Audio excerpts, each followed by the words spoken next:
By late 2025, Russia's military is defined by resilience and adaptation under pressure. Despite massive losses in Ukraine, Moscow has mobilized its economy for war, ramping up weapons production and tapping deep Soviet-era stockpiles. Older tanks like the T-62S are refurbished and sent to the front, often with crude armor, prioritizing quantity over quality.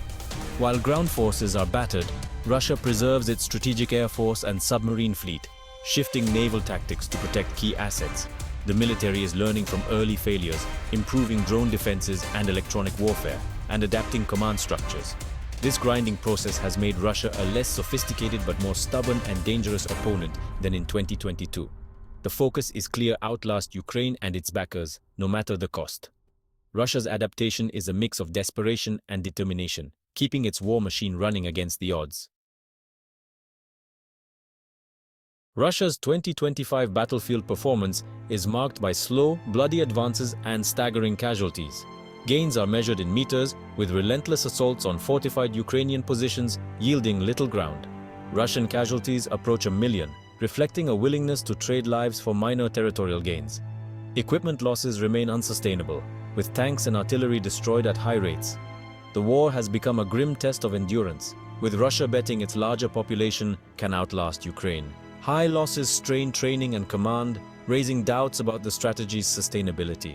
Despite its size and persistence, Russia's military is deeply flawed in execution and far from achieving decisive victory. The conflict has forced Russia to abandon hopes of a swift, modern war for a brutal, attritional struggle.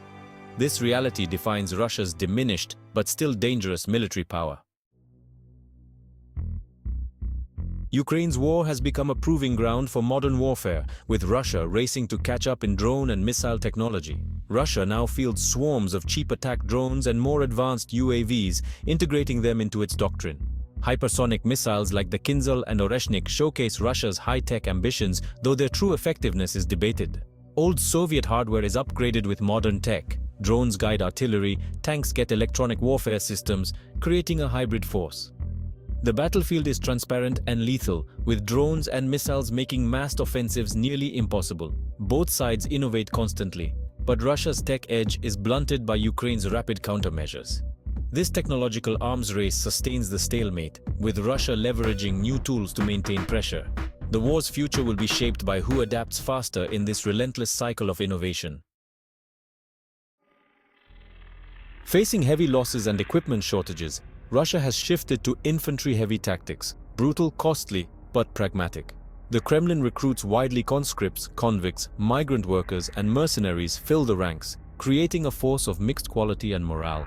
Human wave assaults overwhelm defenses but result in high casualties and constant need for replacements. Unit cohesion suffers, with poorly trained troops relying on simple direct attacks. Despite ground force attrition, Russia preserves its advanced air, missile, and nuclear assets, keeping them in reserve. This strategy sacrifices expendable infantry to grind down Ukraine, while safeguarding strategic power. Russia's approach sustains a long war, but at immense human and material cost. The military's future hinges on whether it can maintain this balance as losses mount. Russia's war effort depends on international dynamics, especially Western support for Ukraine and the impact of sanctions. Moscow hopes Western aid will falter, tipping the balance in its favor.